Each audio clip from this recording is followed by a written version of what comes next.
Yes. Hi, everybody. This is Shayne, Baylis, Doc Hockey for Proactive Sports Injury Clinic. We have a guest here, Eric Peters from Healing Yoga Ottawa. He's an established, writer. He's written a book about yoga. He's had very good experience with it. He's been doing it since the 80s. He's been teaching since the 90s. He's got some great hints, especially for people with low back pain, because he has his own story, which we'll get into a little bit later, about how he's kind of conquered his low back pain and immovability from some of the condition that he had.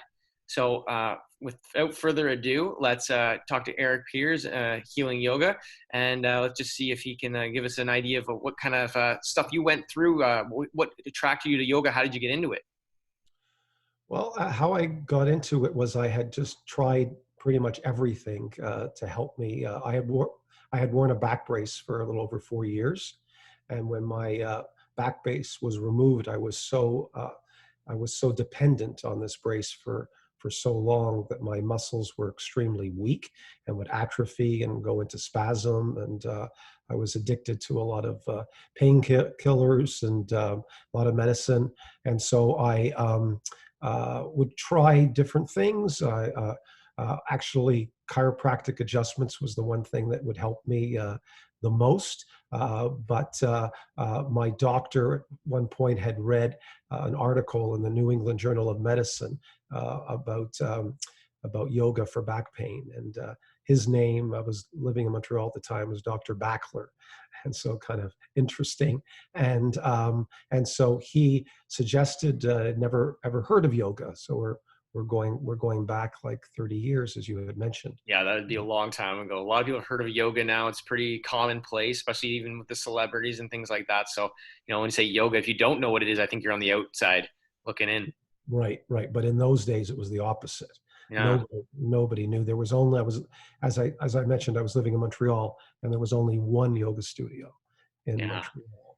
And so I went to that one yoga studio, and I just could do very, very little, because it didn't matter what I did, it would cause pain. Turning my head from side to side, bringing my head up, I couldn't even put my belt buckle on, let alone tie my shoes. I would often be in bed for weeks on end. But I was lucky that there was this teacher there who agreed to take me on privately. So one of the first things that I learned from her was that in yoga, you start from where you are, not from where you want to be physically, even mentally, but from where you are, not from where you want to be, where you'd like to be, where the person next to you is, if you're doing a group class. So as long as you are breathing, you can do some type of yoga. So a lot of people don't understand that. They go, well, I'm not flexible, I can't do yoga, but it has nothing to do. Actually, it's for people who are not flexible, for people like myself, who just were, after wearing this back brace, I was literally like a Martian. I mean, I could not move, or like a robot. I was unable to. So I had zero, literally, mobility. But where you start in yoga is with stability. And you begin with feeling grounded, and you literally start from either simple standing positions, lying down positions, on your stomach. And so I slowly, over time, she developed a customized program. It was not a long program, but something that I was able to do every day. And that's really what I have always, and to this day, still believe. It's wonderful to take yoga classes. It's great to exercise, but it's something that you need to do every day to make it a part of your life. So I work with people depending upon now, of course, people have more time because all of us are at home. But normally, under normal circumstances, some people only have maybe 10 minutes in a day. So I teach people to take care of themselves first thing in the morning, before going out of the house. And this is what I of course walk the talk, because I can't think of a day in the last over 2 decades where I've missed not doing my yoga.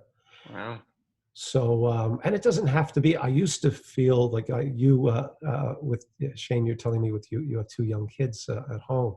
So life changed dramatically for me when we had our little boy. He's 17 now. But when he was born, I could no longer do like an hour and 15 minutes a day. And so I stopped. That was actually, so it's probably close to, he just turned 17. I would say those days were the hardest because I felt if I couldn't do over an hour, then I didn't do anything at all. Yeah. Well, I realized, no, that's not the right approach. And so less is literally more is Yeah. what I learned in those days. That's really interesting that you say that, just because we're kind of in that in our clinic too, right? Sometimes people think, well, I need that hour, of soft tissue work or that attention to detail, and sometimes having that much can make them even more sore afterwards, and then they can't do anything for a day or two. So we try to keep into the realm of what the patient needs rather than what they think they need or too much dose. So that's really important. Like you said, doing it every day is just a little bit, but you're working on those types of things. The body starts having memory, going, this is important to you. And if you do things enough, then the body goes, okay, I need to do this, or I'll find ways to do it. Our bodies are miraculous at being able to either heal itself or do things that we really want to do. If you put your Right. mind to it, you can do it, right? I think that's pretty well used as a cliche everywhere, but I think it speaks volumes when you put that to life, on what you can do. But yeah, that's great that you talked. I think the condition you had was it scoliosis that you had there, Eric? Yes. Yeah. Uh-huh. So that's Yeah. where he kind of said he was in a brace, doing that. A lot of treatment for scoliosis is bracing, especially when they're younger and they're at that developmental period, to try and help with the structure of the spine staying more straight, so that later on there's not as much wear and tear on the joints, as well as a lot of a curvature. And depending on, people have scoliosis for a lesser curvature. I'm guessing yours was pretty pronounced since you were wearing a brace. That Right. time they just weren't giving you postural exercises. Right, right, exactly. I was having to do a few when my brace would come off because I was able to just take it off for showers or to swim. So I became a pretty good swimmer actually because that Mm-hmm. was the only time I could remove it. But Uh, but every other time, all other times, of course, sleeping and throughout the day, I had to wear it continuously. Excellent. And the thing that you said too, that I've always talked to people about doing yoga is, you got to do what you can do and not what the person beside you. And you touched on that. I find that people are always trying to do more. Like, well, that guy beside me can do. I'm like, yeah, but it doesn't matter, because if you feel better afterwards and that you made strides to get better, then that's what really matters. And I've even heard stories where the yoga teachers like trying to push on their back to get them further. And I'm like, that doesn't Mhm. sound right, or doing Yeah, that part, because you're pushing people maybe beyond their extent. And you know what, some people just aren't as flexible as others, and that's just a common thing. And being able to just go through your range of motion and working on personal goals rather than a group goal or the person beside you's goal, to going forward, I think is pretty important to understand and to limit yourself to right. those things. We don't run a marathon in one day, right? We take steps to get to that point. And even then, there's some people that joints just don't hold up, so they don't do marathons, right? They do Yeah. different things. From swimming, like you said, might be a good thing for people, Mhm. and doing those, because you can have goals in all different sports. It's achieving those things that you set your mind out to be in a safe manner and a healthy manner. So Exactly. that's excellent. So with your experience, I'm guessing you gravitate towards people that have had injuries in the past, or maybe are a little bit older that don't get as much movement out. Is that something I can say is correct? Yes, that's a good part of my market. But then again, I really enjoy working with all age groups, kids even as well, and that's actually how I started was working with children. Oh. Um, so I and at any age group, I will work with that particular person and start, as I mentioned before, from where they are in their fitness and what it is. I go through a yoga assessment. Hmm. So what I do is I will take a look at if they have, for example, scoliosis. I'll look to see if they have lordosis, kyphosis, if they have a curved back or a curved lumbar spine or a flat lumbar spine. I'll look to see if they have rounded shoulders. I'll look at their thoracic spine as well, and then from their hamstrings, their hip flexibility, their core as well, to see if their core is strong or not. And then from there, because some people feel, well, my core is weak, that's why my back is bothering me. Well, that might be a part of it, but that's not all of it. So I look at a whole, which yoga is. It's a holistic approach to it. I also take which is often the first place that my which was my where my yoga teacher looked, which was my breathing, because I wore this back brace for so long, Shayne, my breathing became reversed. So when I would breathe in, rather than my abdomen expanding, and the diaphragm, of course, does Yeah. the opposite, my abdomen would contract. And almost all of my movement of my breath was up in the chest. The chest. Yeah. And so that is the essence of yoga is really the breathing. So really, as Mhm. long as I can say it over and over again, as long as you're breathing, you can do some type of yoga.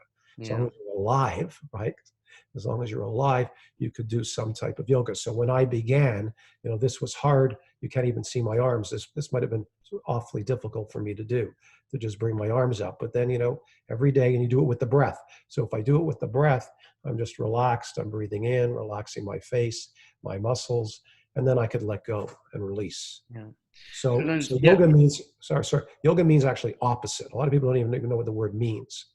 So yoga means union, a union of opposites, a union like yin and yang, up and down, inhale, exhale, male, female. So I'm working here, I'm breathing in, and now I'm going to just rest and relax. Okay. So, Yeah, I think sometimes even the benefits of yoga go beyond just the flexibility. It's about, that breathing, getting that relaxed state and taking yourself away from everyday activity and just, becoming more in touch with your internal self going forward, which can be a lot of great mental health for people as well. Just getting the relaxation that you don't get when we're so go, right? We have fast food. We want everything done quickly. We have technology on computers. We look information up, in seconds now, rather than taking the time to, breathe and do these things for ourselves. So I think that's where yoga can help people in multiple facets, because everyone knows pain doesn't just come from a physical pain. It can that's come right. from a mental pain. It can come Exactly. from structural, like you talked about. It can come from trauma, all those things. So I think it's a nice thing if people can really connect to that. And, beforehand it was, I'm a tough athlete. I don't need yoga because, that's a silly thing. That's what girls do, or Right. along Right. those lines. And it's come a long way, I think, since the 80s when you talked about it, when it was kind of not really talked about at all, to what it is now in the mainstream. Now, I And know you've, everything can be basically yoga like, and you are right. The five major components of yoga has nothing to do with exercise. The five major components are breathing, as you mentioned, breathing, relaxing, feeling, feeling what it is that you're feeling, noticing when you're, let's say, uptight, or you're straining, or you're overdoing it, or your mind has wandered. So, and then the last one is accepting that your mind is always going to wander. That's just what our minds do. We're always leaving our body. And so that mind-body connection is that once you notice, which happens all the time, because we have about 3 times as many thoughts as we have breaths. So we have to train ourselves. Oh, my mind has wandered. Can I come back to just doing what I'm doing, right? Can I come back to just being aware of what I'm feeling and accepting that that's going to happen over? And that's what meditation is. Meditation is yoga. Yoga is a meditation in motion, but it's also a moving into a stillness, which happens during the class. With every exhalation, we still ourselves. At the end of every yoga class, we have, even sometimes it might just be a couple of minutes, but we have a time when we just rest. Now, I know you've written a book. What inspired you to write this book, and what's involved in the book? What does it tell a story of? Well, it's an inspiring story about my journey, and how I found health and healing through yoga. It's not a how to do yoga book. There, I at that, even when I wrote this book about 10 years ago now, there were already just maybe not even hundreds, thousands of yoga books already. So, but there were very, very few books on how yoga significantly changes someone's life as it changed my life. So that's what I wanted to do. I wanted to tell my story, my unique story about how many of the things that I've shared with you in this talk that we're having. Okay, excellent. Can you show us the book that you have? I think it's called In the Cage. Is Sure, that right? sure. It's called Out of the Cage. Out of the Cage. This Sorry, is, out of this, the cage. yeah, it's all Get right. out. I got in. You have to, what is it? You have to get in to get out, right? That's right. Yeah. So I was in and then got out. Yeah. So it's how yoga freed me from a life of pain, stress, and addiction. Can you put it up to the camera so we can And see so it? I can There show we you. There go. we go. Can you Oh, see that? yeah. Yeah, you might have to turn the background off just so that we can see the book a little bit Yeah. better. It's kind Yeah. of going Yeah. there. Sure. Sure. I think I'm going to just go to no settings here. Perfect. There you go. Out of the There we cage go. there. So that's Yeah. the book that Eric's done.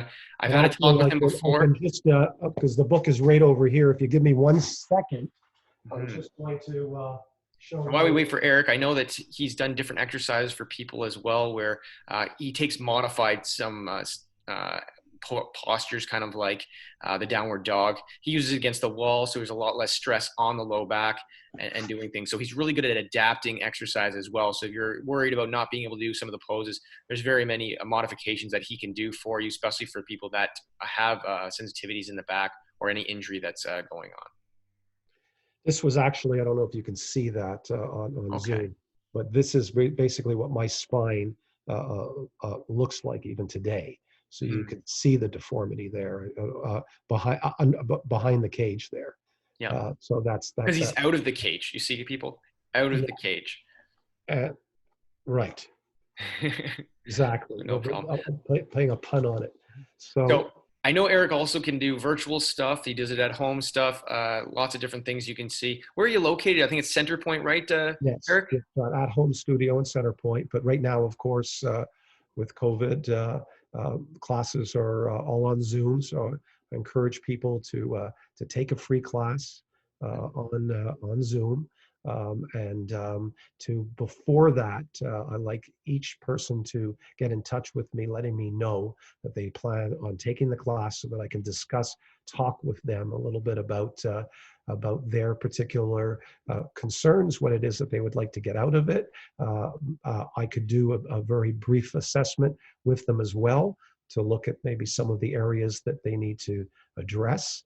And in a and the main thing I just tell people is just show up to the class. Don't feel that you have to even do. It's like the glass half full rather than half empty, right? So even if you do half the class, that's half more than you would do if you didn't show up, right? Yeah. So we live in a very physical culture, as you said. I think this is a great opportunity to do a practice at home where people are not there, where you don't feel, as much as I could say till I'm blue in the face, don't look at the person next to you. Like, don't compare yourself. It's just human nature to do that. But now over Zoom, you have that opportunity to be there by yourself, where there are no comparisons. It's just you that and it's a wonderful time to be able to understand the real principles and concepts of yoga when you are doing it alone. Yeah, that makes a lot of sense. You're by yourself there, Zoom. You're not looking at anybody else. It's all about you. So that's a pretty great thing to, take yourself away from that class concept and situation and that part there. My Um, best students, by the way, my best students were in Montreal. I taught at the Association for the Blind. yes, And yeah, that's so really by that yourself. exactly. And they were great students because, again, as I talked about the principles of yoga, right? So because we lose about 80% of what we're feeling when our eyes are open and we're looking around. At least 80%, maybe even higher than that. Yeah, So you're in touch with yourself. when your eyes are closed, you can pay attention to, well, how is this shoulder differ from this shoulder, right? And so what I teach is as you know, nobody's spine is perfectly straight, right? Hmm. And so we all have discrepancies from one side a little bit weaker, a little bit tighter, a little stronger, some asymmetries throughout the whole body. So I teach a lot of what's called asymmetrical yoga. So most yoga is this, okay, where you're using both sides equally. Whereas what I do a lot of is one side at a time, so that we can really feel, and that there's also less sensory input when we're able to just pay attention to one side rather than the whole body. Yeah. Okay. Now you said you're doing a course right now that's usually, obviously cost payment, but with the situation you're doing, is it 2 months free? I think that you're doing so people can get Two, acquainted with you. it's 2 months for free that you can go on and register for the class, and then within 2 months you can cancel it, no charge. And it's really to encourage people at this time to take care of themselves. So what it is there is that back assessment that's on the course. You can do the back assessment, and then you can customize your own class, your own program yourself. So it works many ways.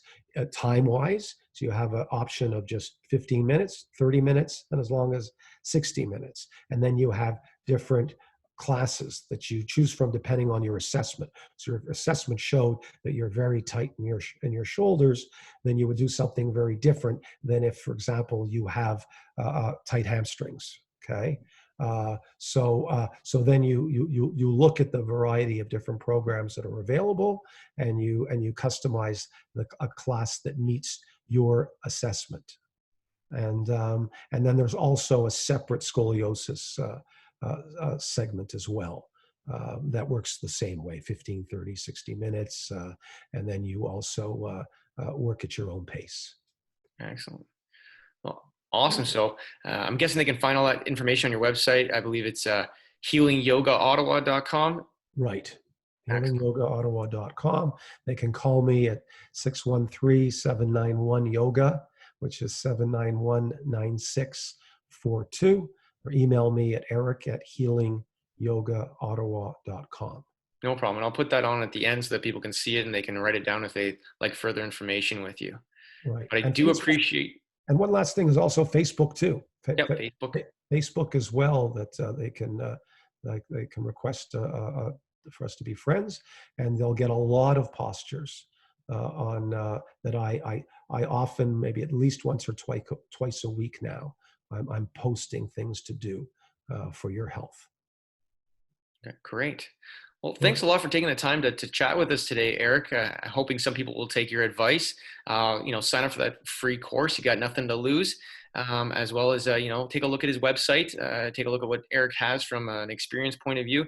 Scoliosis is something that you struggle with. He's got some expert advice, especially since he deals with it every day. So has a lot of good experience treating them and doing that. And, from if you're a small kid all the way to a geriatrics person and seniors, I think it can be beneficial for you, especially if you're not doing any exercise and just starting to get moving.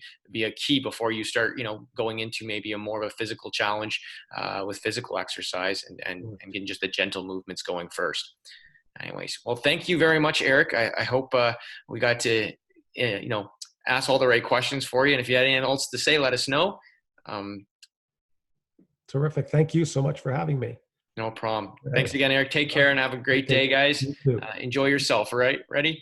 Remember, guys, improve yourself with home health. Take care.